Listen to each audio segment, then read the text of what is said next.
2003 में US military ने Iraq पर हमला किया, हफ्तों में बगदाद को गिरा दिया और जीत का ऐलान कर दिया।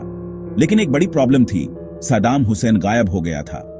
8 महीनों तक दुनिया की सबसे पावरफुल मिलिट्री उस आदमी को ढूंढ नहीं पाई जिसे वो हटाने आए थे।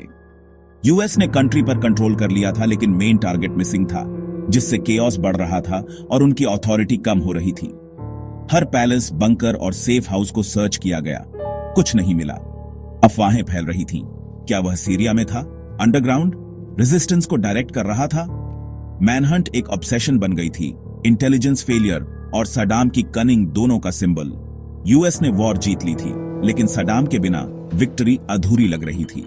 यह कहानी है कि कैसे एक आदमी ने पूरी आर्मी को मात दी, कम से कम कुछ समय के लिए। इन्वेजन के बाद यूएस मिलिट्री शैडोज का पीछा कर रही थी। मोस्ट वांटेड कार्ड्स का डेक उनके पास था, लेकिन रियल इंटेलिजेंस बहुत कम थी।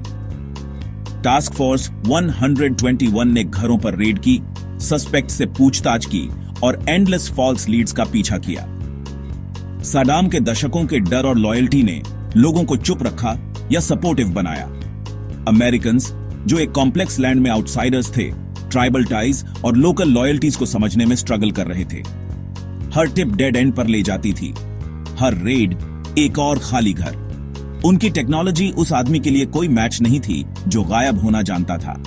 मैनहंट फायर पावर के बारे में कम और एक ऐसी कंट्री को समझने के बारे में ज्यादा थी जो समझी नहीं जाना चाहती थी। सद्दाम को पकड़ने के लिए $25 मिलियन के रिवॉर्ड ने यूजलेस टिप्स और पर्सनल वेंडेटास की बाढ़ ला दी। इंटेलिजेंस एनालिस्ट मिस इन्फॉर्मेशन में दबे हुए थे, रियल लीड्स के बजाय रूमर्स का पीछा कर रहे थे। सद्दाम के स्ट्रॉन्ग होल्ड्स में लॉयल्टी गहरी थी। बिट्रेयल का मतलब अपनी और अपने फैमिली की जान जोखिम में डालना था। वॉशिंगटन से पॉलिटिकल प्रेशर था कि जल्दी रिजल्ट्स मिले, लेकिन ग्राउंड पर रियलिटी धीमी और मैसी थी। सद्दाम के लॉयलिस्ट्स के नेटवर्क ने उसे शील्ड किया, जबकि डिसेप्शन में उसकी मास्टरी ने अमेरिकन्स को गेसिंग में रखा।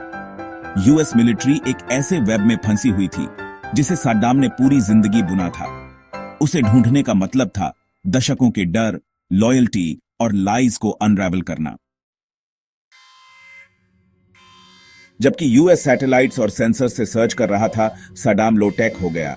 उसने सभी इलेक्ट्रॉनिक्स छोड़ दिए, ट्रस्टेड करियर्स पर भरोसा किया और लगातार हम्बल फार्म हाउसेस के बीच घूमता रहा।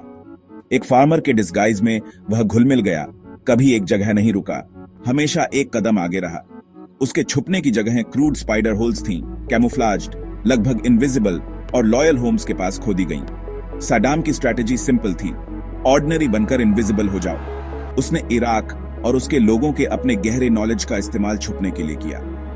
अमेरिकन्स एक पैलेस में डिक्टेटर को ढूंढ रहे थे, न कि एक होल में फ्यूजिटिव को। 8 महीनों तक उसकी प्लान फ्लॉलेस काम करती रही।